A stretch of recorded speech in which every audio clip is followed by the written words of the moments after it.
Google Project features. Google Projects have built-in code repositories, project wikis, modern issue tracking systems, and the ability to host all of this on the Google infrastructure.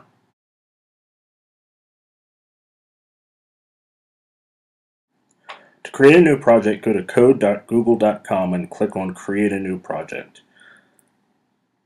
Enter your project name, a one-sentence summary, and a short description of what your project is designed to do. Next, select the type of code repository you want for your project. And subsequently, select the license type, specifically an open source license or a license of your choosing for your project. Add some project labels to help people find it, and click Create Project.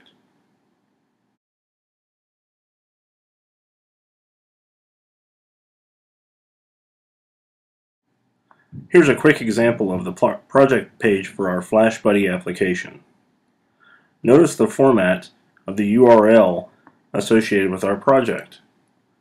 Go to code.google.com/p/the project name, in this case FlashBuddy. For our project, we've selected a new BSD license and labeled it as an Android project such that other people can find it. Also notice the three members of our project group, John, Zach, and Chase Baker.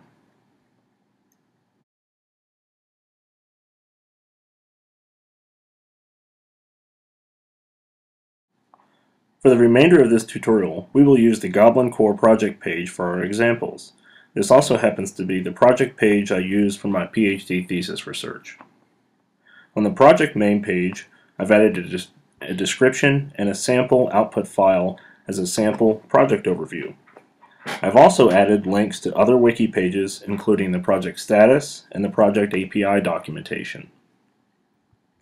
At the bottom of the page, I've added links to the research group for which I'm associated, the Data Intensive Scalable Computing Lab under Dr. Yong Chen. For this project, I've selected a new BSD license, which is annotated at the top left-hand portion of the screen. I've also selected labels such as RISC, MIMD, and Data Intensive in order to describe my research activities. The front page displays my name as the owner and primary contributor to the project. I've also added a series of links to relevant and frequently used wiki pages.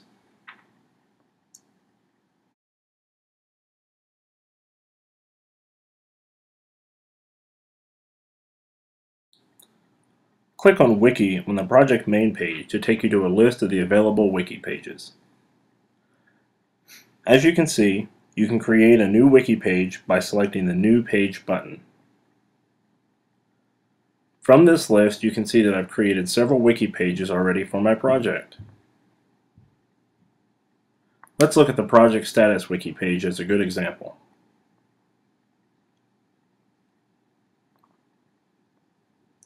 Each wiki page can contain a multitude of different data items and information for your project. In this case, I've created several bullet lists to track the status of various outstanding items for the project. You can embed links, such as links to websites, or links to other wiki pages using their standard wiki short name. You can also include a multitude of different graphical items, but in this page, we've included just text.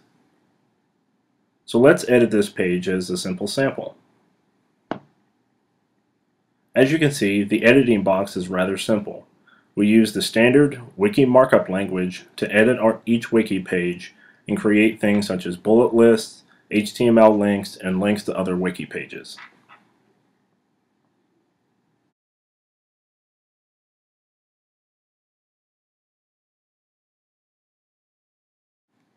Select the Issues link to view the issue tracking main page.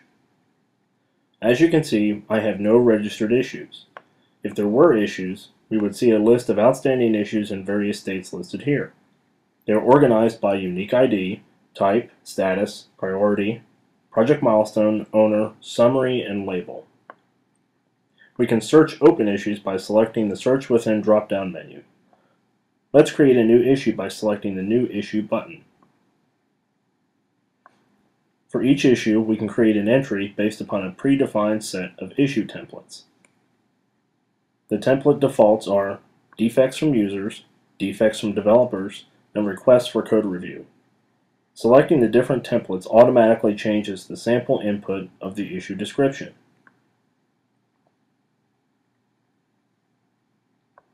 Let's create a sample issue from a developer. First, enter a short summary for your issue.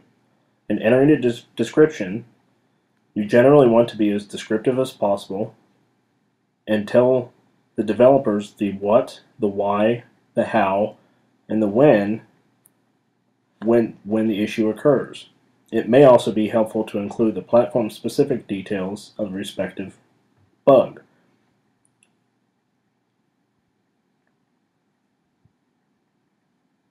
You may also want to include a block of expected output for the target module or application. If applicable, you can also attach additional files such as logs, traces, or screenshots that depict the potential bug. Next, we want to assign a default state for the issue. After assigning the default state, you want to assign an owner for the issue and any potential developers that should be carbon copied.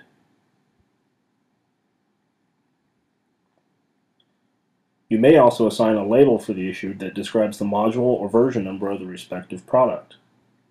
Finally, select a target priority, and be sure to use the critical priority code very carefully. The final field is the blocked on field. This field describes the potential to actually block development based upon forthcoming or current bug states.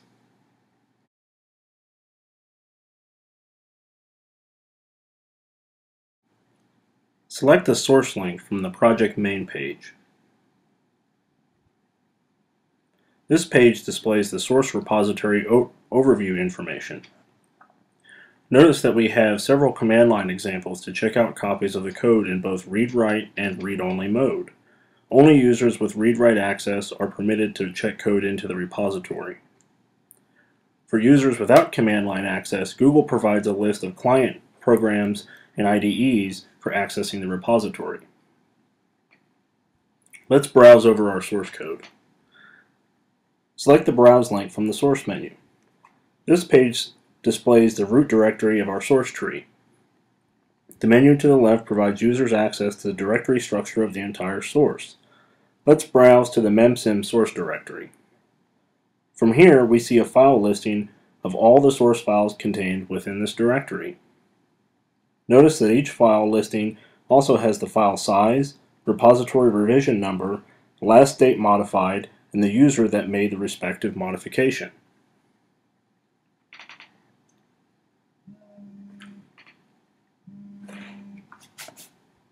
Let's select the source file by selecting the file name.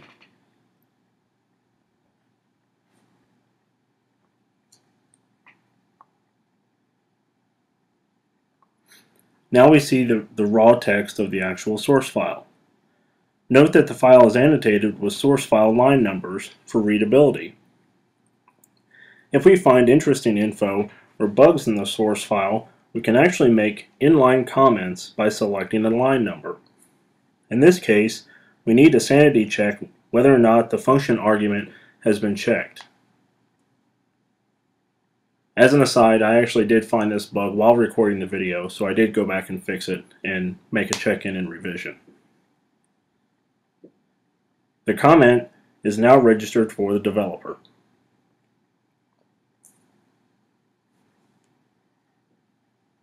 On the right-hand menu, the source tree browser displays the last 3 revisions where this file is changed. Selecting the revision will display the check-in log statement. If we select a specific revision's diff link, we can actually see a side-by-side view of the file before and after a specific change. In this case, the diff region in green indicates the newly created code after the check-in revision. If we return to the main page, we can now select the Changes page.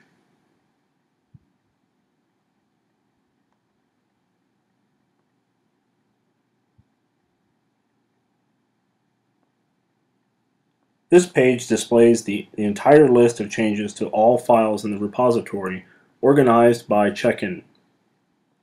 Selecting a revision will display a file listing of the changes and the respective check-in comment. We can also perform inline code reviews of this revision using the fields at the bottom.